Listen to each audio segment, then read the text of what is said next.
Hello বন্ধুরা, তোমরা সবাই কেমন আছো? আশা করি ভালো আছো। আর আমিও খুব ভালো আছি। দেখো, কালকে রাতে কি ঝড় হচ্ছিল, আজকে সকালে প্রকৃতিটা দেখো সত্যিই খুব সুন্দর।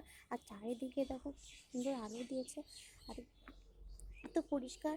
আর কালকের জল পেয়ে মনে হচ্ছে শুধু মানুষ নয়, গাছেরও তাদের নিজস্ব প্রাণ ফিরে পেয়েছে। দেখো গাছে কি সুন্দর দেখাচ্ছে।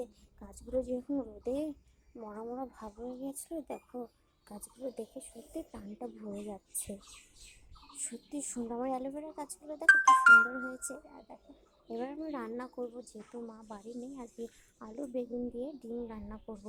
দেখো, ডিম রান্না প্রায় হয়ে গেছে। দেখো, খুব একটা ভালো রান্না করতে পারি না, কোনো রকম খাওয়ার মতো করতে পারি।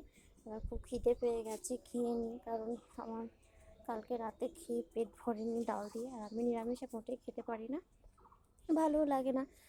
যদি একদিন মাছ মাংস না হয় আমার খুব রাগ ধরে যায়। আমি আমিষটা পছন্দ করি, ভালোও লাগে আমার খেতে।